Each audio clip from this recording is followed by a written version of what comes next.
Hello, all you coin aficionados out there, and welcome to the DC Coin World International Coin Channel. Today we're going to look at the mystery of the 1987 Philadelphia dime. And we have a bunch of the dimes here, and they're set up in a kind of a weird fashion with a couple different colored backgrounds below. And I'll tell you why we're doing that in a second as we go through them. But first, let's take a good look at that 1987 dime. And we can see it says uh, right on the top, this says Liberty, Franklin Roosevelt facing to the left, in God we trust under his chin. Right here we have a JS, and that's for John Sinek, who was the designer, the engraver of the dime. There's a 1987, and there is a P there, and the P is for the Philadelphia Mint. And we can see that this one has the P on it, this one has the P, this one has the P, and we can see very clearly that that P is centered exactly over the 7. So one line of the P comes down to the front of the 7, the other end of the P comes down to the back of the 7, and this is the regular mint mark of the 1987P. You see this one's tilted a little bit, but it's not, it's only because of the camera. So if I tilt it back, you can see that. And this one also. See, these are all straight over the top of the 1987. If we look over here, however, and we blow this one up, we'll see that the P on this one is about halfway between the 8 and the 7. See how it kind of moved over a little bit, the P here? And this is a pretty bad shaped coin in the sense that it got kind of beat. But see how the P is way over there to the left, almost between the two? And then if we go back to this one, it's over there. And one of the ways we can take a good look at it is to just take one of these, put it right over the top. We see the P here, straight over the top of the 7, the P here in between the 7 and the 8. And that's not as far as it goes, because if we go over even a little further, we see this one's exactly between the 8 and the 7. So if we look at this mint mark here, P, which is straight over the top where it's supposed to be, and then this one over here, which is like halfway between, we're going, hey, wait a second, what's going on with the P's at the Philadelphia Mint? And we can, if we look at these two, see how clearly that's right over the top and that's in the middle? Well, some people say, well, maybe that's a D. I should say that I have not seen any D's that have been offset like that. And I do have a D here, and this is how the D should look. And this is not a D here. This is a misshapen P. Some of this might be post-mint damage from the misshapen part, but it certainly didn't move it over between the 8 and the 7. I looked this up online, and it turns out that there's quite a few of these around.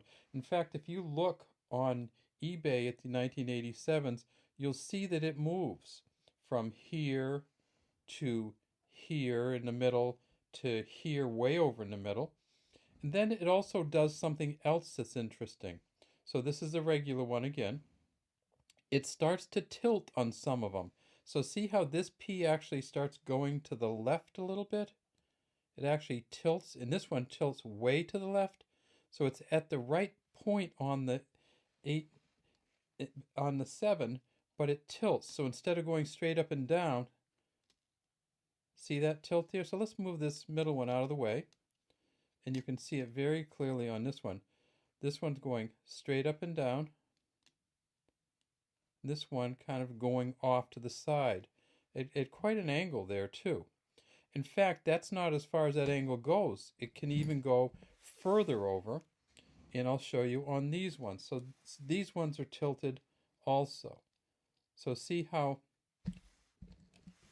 especially this one, see how much of a tilt it's on there? It's way up high off the top of the P. See, there's a lot more space between that P and this P. See the little bit of space there and a huge amount of space there. See how this one tips over, this one tips over. And so we get this kind of weird issue with these Philadelphia mint marks. And it's supposed to look like this. This one, it's a little further up and it's tilted. This one it's a little closer and it's tilted. So we have essentially we have the tilt like this one. We have the regular, the other tilt like this one. So that one's just a different kind of tilt. See how that's way off. We have the regular, which I'll bring in over here. We have the one where it's centered almost between the 8 and the 7.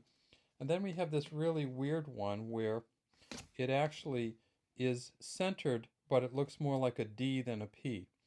So when we start looking for the Philadelphia Mint mark from 1987, we get all kinds of different variations. I should say that out of about 50, 30 something were exactly like this. And then we started getting some tilted, some in the center, and then some way over, like this tilted the other way. And I've seen some online that where the P's actually over the top of this 8. This 8.